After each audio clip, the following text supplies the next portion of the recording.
जय हिंद साथियों, मैं चंदा। आज हम क्लास 6 के जो एनसीईआरटी ज्योग्राफी है उसका चैप्टर नंबर 1 जो है सौर मंडल में पृथ्वी, इसका आज हम पार्ट 5 को जानेंगे। पिछले दिन हम पार्ट 1 को जाने, 2 को, 3 को, 4 को, आज हम पार्ट 5 को जानेंगे। तो हम पार्ट 1 से जानते आ रहे हैं सौर मंडल के बारे में और इसके जो ग्रह है इसके बारे में, और ग्रह जो 8 है इसको बारी बारी से जाने। उसके बाद हमारे जो सौर मंडल में जो खगोलीय पिंड जो स्थित है इसके बारे में जाने थे, तारा के बारे में जाने थे, जो उल्का ये सौर मंडल में जो ग्रह होते हैं, उपग्रह होते हैं, इसके बारे में जाने थे। तो आज हम जानेंगे सौर मंडल का ही जो एक ग्रह है यानी क्षुद्र ग्रह की बात करें तो वह है उल्का पिंड। आज हम उल्का पिंड के बारे में जानेंगे, उल्का पिंड क्या होता है। उसके बाद हम जानेंगे ये आकाश गंगा के बारे में। तो आपको हम पिछले दिन हम बताए थे जो आकाश गंगा क्या होता है, तो जिसमें आपको बताए थे एक शब्द यानी आकाश गंगा का दूसरा नाम जो दूध मेखला होता है, इसके बारे में। तो आज हम इसकी विस्तृत जानकारी को प्राप्त करेंगे। उसके बाद ब्रह्मांड के बारे में जानेंगे। तो चलिए आज हम पहले उल्का पिंड के बारे में जानते हैं। उल्का पिंड होता क्या है? तो जो हमारा उल्का पिंड होता है वह एक छोटे छोटे पत्थर के टुकड़े होते हैं जो सूर्य के चारों ओर परिक्रमा करते हैं। यानी कहा ही गया है सूर्य के चारों ओर चक्कर लगाने वाले पत्थरों के छोटे छोटे टुकड़ों को उल्का पिंड कहते हैं। तो जैसा कि आपको हम जो पार्ट 4 था उसमें बताए थे क्षुद्र ग्रह के बारे में, यानी क्षुद्र ग्रह का जो ग्रह की जो श्रेणी है उसमें एक पट्टी था, यानी एक पट्टी क्षुद्र ग्रह का था, जिसके बारे में बताए थे। यह प्राचीन समय में यानी विस्फोट के कारण, यानी एक विस्फोट के कारण टूट गया और वह छोटे छोटे टुकड़ों में बट गया और वह क्षुद्र ग्रह की श्रेणी में आ गया और उसका भी कार्य था सूर्य की ओर परिक्रमा करना। तो उसी में जो मतलब टूटेगा, उसके बाद कुछ मतलब अपने पथ पर ही घूमेगा, लेकिन कुछ का जो ये दिशा होता था वह भटक गया, यानी मतलब जो उसका निश्चित पथ था उससे अलग हो गया और वह धरती पर आकर गिर गया, जिसे उल्का पिंड कहते हैं। इसके बारे में आज हम और जानकारी प्राप्त करेंगे, यानी उल्का पिंड होता क्या है। तो जिस तरह से ग्रह सूर्य के चारों ओर परिक्रमा करता है उसी प्रकार हमारा जो ये क्षुद्र ग्रह था वो भी सूर्य की ओर परिक्रमा चारों तरफ परिक्रमा करता था। तो कभी कभी मतलब ये ना आपस में टकरा जाता था और टूट जाता था, यानी आपस में अगर कोई भी चीज टकराएगा तो टूटना तो उसका निश्चित होगा। उसके बाद वह अपने दिशा से भटक जाता था। तो वही जब भटकेगा वह अपनी दिशा से तो उसका तो गिरना निश्चित है। तो वह कभी कभी हवा में दिशा से भटक कर हवा में गिरने लगता था, जिसे उल्का कहते थे। तो कभी कभी वह जो उल्का था उसको जो मंगल ग्रह है वह अपनी ओर आकर्षित करता था, और वह मंगल जो ग्रह है वह भी तो एक गतिशील है, यानी वह भी गति करता है। तो वह जो उल्का को अपनी ओर आकर्षित कर लेता था और वह अपने जो निश्चित पथ था उससे दूर भागता था, और ये जो हमारा जो उल्का था वह पृथ्वी पर आकर गिरने लगता था। तो जिसे अगर गिरने की प्रक्रिया को उल्का पिंड कहते हैं, और जब तक वो हवा में रहेगा यानी घूमते रहेगा तो वह उल्का कहलाएगा, और जैसे ही नीचे गिरेगा तो वह उल्का पिंड कहलाएगा। तो आज हम इसके बारे में जानेंगे। तो चलिए थोड़ा सा जान लेते हैं, उसके बाद इसका एग्जाम्पल देकर आपको बताएंगे। तो कभी कभी ये उल्का पिंड पृथ्वी के इतने नजदीक आ जाते हैं कि इनकी जो प्रवृत्तियां पृथ्वी पर गिरने की हो जाती है, यानी इसकी जो यह कभी कभी इतना मतलब नजदीक आ जाता था पृथ्वी पर, तो इसकी जो प्रवृत्तियां होती थी वह पृथ्वी पर गिरने की हो जाती थी, यानी जो हमारा जो उल्का था वह गिरने की स्थिति में हो जाती थी। तो इसी प्रक्रिया के दौरान घर्षण के कारण ये गर्म होकर जल जाते थे, और कभी कभी ये उल्का पूरी जले बिना पृथ्वी पर गिरने की मतलब जो हमारा जो उल्का होता है वह पृथ्वी पर गिरने लगती थी, और इससे धरातलीय पर गड्ढा बन जाता था। यानी कोई भी सामान ऊपर से अगर हम गिराएंगे तो नीचे तो गड्ढा बनना निश्चित हो जाएगा। तो वही बताया गया है, यह कभी कभी बिना जले, यानी वह जब आपस में टकराएगा तो उसमें आग लगेगा और कुछ अवशेष जलेगा और कुछ जो बचेगा वह उसका तो गिरना नीचे ही निश्चित है, यानी पृथ्वी पर ही गिरेगा। अगर ऊपर से कुछ गिरेगा तो पृथ्वी पर ही गिरेगा। तो वो गिरता था तो धरातल पर गड्ढा बन जाता था। तो चलिए अब हम बताते हैं ये उल्का पिंड के बारे में। तो जो हमारा जो उल्का पिंड होता है, जैसा कि आपको हम बताइए, ग्रह के चारों ओर सूर्य के चारों ओर परिक्रमा करता है। जैसे देखिए, ये हमारा सूर्य हो गया, उसके बाद ये ग्रह हो गया जो सूर्य के चारों ओर मतलब परिक्रमा करता है। तो ये हो गया एक क्षुद्र ग्रह की पट्टी, या क्षुद्र ग्रह भी है जो सूर्य की ओर परिक्रमा करता है। और ये भी एक ग्रह है जो बृहस्पति है, यानी हमारा जो क्षुद्र ग्रह था वह मंगल और बृहस्पति के बीच में ये परिक्रमा करता था। तो कभी कभी ये क्षुद्र ग्रह जो था ये बृहस्पति से टकरा जाता था, यानी आपस में टकरा जाता था। और ये टकराता था तो इसका जो दिशा होता था इधर उधर भागने लगता था। तो हमारा जो मंगल ग्रह था यह क्षुद्र ग्रह को अपनी ओर आकर्षित करता था, यानी खींचता था। और ये आकर्षित करके ये तो अस्थाई नहीं था, ये भी घूमता था, यानी ये घूमता था तो ये आकर्षित करके ये अपनी ये दिशा से घूमने लगता था। तो उसके बाद वाले जो ग्रह था पृथ्वी, इससे ये टकरा जाता था, यानी ये यहाँ से आएगा यहाँ, तो ये जो हमारा जो क्षुद्र ग्रह है यहाँ से यहाँ आएगा तो फिर पृथ्वी से घर्षण करेगा और आग लग जाएगा। यानी यह जब मंगल से जब दूर भागता है, यानी मंगल जब इससे दूर भागता था तो यह पृथ्वी के मतलब सतह के नजदीक आ जाता था। तो कभी कभी यह वायु की दबाव में इसमें घर्षण होता था और आग लग जाता था। और तो आग लग जाता था तो उसका कुछ अवशेष जो होता था वह जलता था और कुछ जो अवशेष होता था वह बच जाता था, तो वो पृथ्वी पर गिर जाता था, जिसे उल्का पिंड कहते हैं। तो अब हम बताते हैं एग्जाम्पल के तौर पे। तो जैसे कि दो गाड़ी आपस में मतलब आ रहा है एकदम स्पीड में, और जब आपस में ऐसे करके टकराएगा तो उसका तो दोनों गाड़ी का दिशा भी चेंज होगा। तो कभी कभी उसमें आग भी लग जाएगा और कुछ जो गाड़ी का जो अवशेष है वो आग भी लगेगा और कुछ बच भी जाएगा। तो उसी प्रकार यहाँ मतलब क्षुद्र ग्रह का बात हुआ, कुछ में आग लग जाता था, कुछ जो बच जाता था वह पृथ्वी पर गिर जाता था। तो गांव घर में आप सुने होंगे लोग बोलते हैं टूटता तारा। तो ये जो उल्का पिंड होता है वही एक टूटता तारा होता है, यानी रात के समय में देखिएगा आकाश में तो लोग कहते हैं ये टूटता तारा, इससे विष मांगने से पूर्ण हो जाता है। तो ये जो टूटता तारा जिसे हम कहते हैं यह एक उल्का पिंड होता है, तो इसको याद रखिएगा। और जो हमारा जो उल्का पिंड होता है वह जब पृथ्वी पर उसका कुछ भाग गिरता है तो वहां पर गड्ढा कर देता है। और ये जो हमारा जो उल्का पिंड होता है वह अक्सर समुद्र में गिरता है, यानी हमारा जो पृथ्वी होता है उस पर 71% जो भाग होता है पानी का, तो यह जो हमारा उल्का पिंड होता है अक्सर यहाँ समुद्र में ही गिरता है, यानी पानी के भाग में ज्यादातर गिरता है।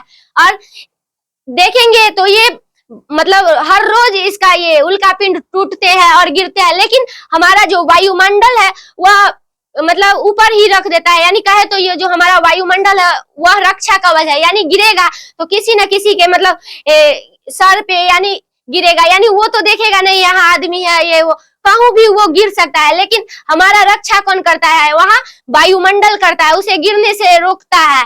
तो कभी कभी ये गिर भी जाता है, तो यह समुद्र के जहाँ समुद्र होता है उसमें गिरता है, तो इसको याद रखिएगा। तो अब हम जानेंगे आकाश गंगा के बारे में। आकाश गंगा क्या होता है, तो चलिए हम जानते हैं आकाश गंगा के बारे में। तो यह एक तारों का समूह है, तो इसके बारे में हम विशेष जानकारी प्राप्त करेंगे। तो जो तारों का समूह क्या है, यानी हमारा जो सूर्य है एक तारा है, तो आप लोग देखे होंगे एक जो हमारा सूर्य है उसमें कितना ज्यादा मतलब रोशनी है। तो यहाँ बात कर रहा है हजारों लाखों तारों की समूह को आकाश गंगा कहते हैं। तो यह जो हमारा जो सूर्य है वह आकाश गंगा का एक भाग है, और यह जो हमारा आकाश गंगा है वह 250 किलोमीटर सेकेंड की रफ्तार से मतलब घूमता है, यानी तो हमारा जो सूर्य होता है वह भी उसी के साथ घूमता है, यानी 250 किलोमीटर सेकेंड की रफ्तार में सूर्य भी अपने परिवार को लेकर घूमता है, जिसमें इसका परिवार हो गया ये जो ग्रह 8 ग्रह है, उपग्रह है, ये सब ये भी जो होता है वह हमारा जो आकाश गंगा है उसके साथ घूमता है। तो चलिए हम आपको बताते हैं आकाश गंगा। एक आकाश गंगा हो गया, ये हो गया, ये हो गया, इसी तरह मतलब लाखों तारों, यानी लाखों तारों के समूह को आकाश गंगा कहते हैं। और उसी आकाश गंगा का एक भाग होता है हमारा सूर्य।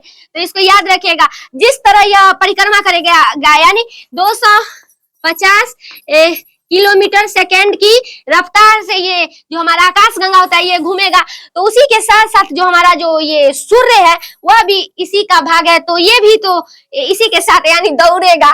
तो ये दौड़ता था, तो ये दौड़ेगा, तो इसमें तो अनपच हो जाता है, यानी आदमी भी दौड़ता है तो इसमें अनपच हो जाता है। तो कहते हैं यह जो होता है, यह कहते हैं इसको, ये जो ज्वालामुखी, तो ये हो जाता था कभी कभी। तो जो हमारा जो सूर्य होता था इसके साथ साथ घूमता था। तो इसी के साथ साथ हमारा जो ग्रह हो गया, जिसमें बुध हो गया, मंगल हो गया, शुक्र हो गया, बृहस्पति हो गया, शनि हो गया, ये नेपच्यून हो गया, यूरेन हो गया, ये सब भी इसके साथ साथ मतलब घूमते रहता था। तो ये इसी के मतलब जो होता था इसी का भाग हुआ है मतलब सूर्य। तो इसको याद रखिएगा। आपसे अगर पूछा जाए ये हमारा जो सूर्य है वह किसका भाग है, यानी तो ये आकाश गंगा का भाग है, जिसे दूध मेखला भी कहते हैं। तो चलिए जानते हैं आकाश गंगा के बारे में। तो खुले आकाश में एक ओर से दूसरी ओर तक सफेद पट्टी जो कि एक चमकदार रास्ते की तरह दिखती है, यह लाखों तारों का एक समूह है। यानी जैसे कि आपको हम बताएं, अगर आप आकाश में देखिएगा तो एक चमकदार सफेद पट्टी दिखेगा। तो जो सफेद पट्टी होता है वह आकाश गंगा ही होता है। तो इसको याद रखिएगा। तो आकाश गंगा एक लाखों तारों का एक समूह है। जैसा कि आपको हम अभी बताए, जो हमारा जो आकाश गंगा है वह लाखों तारों का समूह है। यानी एक तारा देखिए, यानी जो हमारा सूर्य है इतना रोशनी करता है, तो मानिए जहाँ लाखों तारों समूह रहेगा वहाँ कितना ज्यादा रोशनी करेगा, उसमें तो पता ही नहीं चलेगा एक तारा कौन सा रोशनी कर रहा है। जैसे कि आप देखिएगा जो स्टेडियम होता है, यानी कहीं भी स्टेडियम में देख लीजिए, क्रिकेट होता है, भोजन में देख लीजिए जो हाइलोजन होता है, उसमें देखिएगा तो उसमें जो बॉल होता है बहुत सारा बॉल होता है, लेकिन जब उसका जो रोशनी आता है तो उसमें से तो पता नहीं चलता है कौन सा बॉल खराब है, किसमें से रोशनी आ रही है। तो उसी प्रकार हमारा जो आकाश गंगा होता है वह उसमें बहुत सारे तारे होते हैं, यानी लाखों करोड़ों तारों की संख्या होती है। तो उसमें तो पता नहीं चलता है किस तारे से रोशनी आ रही है। तो विभिन्न तारों यानी लाखों तारों के समूह को हम आकाश गंगा कहते हैं। तो इसको याद रखिएगा। तो यह पट्टी आकाश गंगा है, यानी जो हम शाम के समय में यानी रात में देखते हैं सफेद चमकदार पट्टी, यह आकाश गंगा है। तो इसको याद रखिएगा। और जो हमारा जो सौर मंडल है वह एक हमारा जो आकाश गंगा का भाग है। तो चलिए जानते हैं इसके बारे में। तो सौर मंडल इसी आकाश गंगा का भाग है, यानी हमारा जो सौर मंडल है जिसमें सूर्य को प्रधान माना जाता है, उसमें तारे विभिन्न है और ग्रह विभिन्न है, उपग्रह विभिन्न है, ये सब ये इसी का भाग है, यानी आकाश गंगा का ही एक भाग है। तो आकाश गंगा को प्राचीन समय में यानी नदी कहा जाता था, यानी आकाशों का नदी कहा जाता था। इसके बारे में जानेंगे। प्रकाश की नदी, यानी आपको हम बताएं आकाश गंगा तारो यानी चमकदार उसका ये था, सतह था, पट्टी था चमकदार। तो इसको हमारे जो प्राचीन समय में जो लोग रहते थे वह सब इसको प्रकाश की नदियां कहते थे। तो इसके बारे में जानेंगे। तो प्राचीन में इसकी कल्पना आकाश में प्रकाश की एक बहती नदियां से की गई थी, यानी कल्पना की गई थी जो यह प्रकाश की एक नदियां है, यानी जिस तरह से हम कहते हैं ना पानी की नदियां, तो उसी प्रकार प्राचीन समय के जो लोग थे वह आकाश में देखते थे तो कहते थे ये जो है प्रकाश की नदियां है। तो इसी प्रकार इसका नाम आकाश गंगा पड़ा, यानी इसी प्रकार, यानी पहले ये दूध मेखला था, उसके बाद लोग जो देखते थे वह देखते थे आकाश में इतना ज्यादा रोशनी आ रही है, उससे पता नहीं चलता था जो किस तारे से रोशनी आ रही है। तो वो जो लोग थे इसको मान लिए थे जो ये है प्रकाश की नदियां, और इसी के आधार पर इसका नाम आकाश गंगा पड़ गया। तो इसको याद रखिएगा। अब हम आगे देखते हैं इससे। अब इस चैप्टर के लास्ट टॉपिक की ओर जो है ब्रह्मांड, तो हम ब्रह्मांड के बारे में जानकारी प्राप्त करेंगे। यानी अभी हम आपको बताए जो हमारे जो आकाश गंगा है वह लाखों तारों के तारों से बना हुआ है। उसी प्रकार लाखों आकाश गंगा मिलकर यहाँ ब्रह्मांड का निर्माण करता है, जिसका कल्पना अभी तक नहीं किया गया है। इसका जो ब्रह्मांड की ये मतलब कितना दूर में फैला हुआ है, इसका अनुमान आज तक नहीं किया गया है, यानी कल्पना किया गया है। तो इसके बारे में जानेंगे। तो चलिए जानते हैं। जो हमारा जो ब्रह्मांड है वह आकाश गंगा करोड़ों तारों, यानी जो हम बताए आपको, आकाश गंगा करोड़ों तारों का समूह है। तो तारों, बादलों, गैसों की एक प्रणाली है। यानी जो हमारा जो ब्रह्मांड है वह करोड़ों तारों यानी करोड़ों आकाश गंगा, उसके बाद तारा यानी तारा, उसके बाद बादलों यानी आकाश में जितने भी जो दिखते हैं चमकदार, बिना चमकदार, जिसमें चंद्रमा, उपग्रह वो सब दिखते हैं, ये सब जो है वह ब्रह्मांड की प्रणाली है। तो इसको याद रखिएगा। तो इसी प्रकार लाखों आकाश गंगा ब्रह्मांड का निर्माण करता है। जैसा कि हम आपको अभी ही बताए, जो लाखों तारा सब मिल आकाश गंगा यानी लाखों आकाश गंगा मिलकर ब्रह्मांड का निर्माण करता है, और लाखों ये तारे मिलकर आकाश गंगा का निर्माण करता है। तो ब्रह्मांड की विशालता यानी वह उसका विशालता की कल्पना करना अत्यधिक कठिन है। यानी हमारा जो ब्रह्मांड है उसकी विशालता की विशालता के बारे में जानकारी प्राप्त करना अत्यधिक कठिन है, यानी बहुत ही मुश्किल माना गया है। और इसका जो यह कितने दूरों में फैला हुआ है, इसकी ये मतलब ऊंचाई कितनी है, इस सब के बारे में अभी तक जानकारी प्राप्त ही नहीं हुई है। लेकिन इतना प्राप्त है, जो हमारा जो सौरमंडल है, जिसमें हम लोग ये पृथ्वी में हम लोग जिस ग्रह पर रहते हैं, ये सब एक ब्रह्मांड का ही भाग है। तो इसको याद रखिएगा, हम लोग इसी ब्रह्मांड में रहते हैं। तो चलिए जानते हैं हमारा जो ब्रह्मांड है वह कितने वर्ष पुराना है, इसके बारे में। तो यह लगभग में बताया गया है, यह भी एक्यूरेट अभी तक जानकारी प्राप्त नहीं हुआ है, जो यह कितने वर्ष मतलब पुराना है।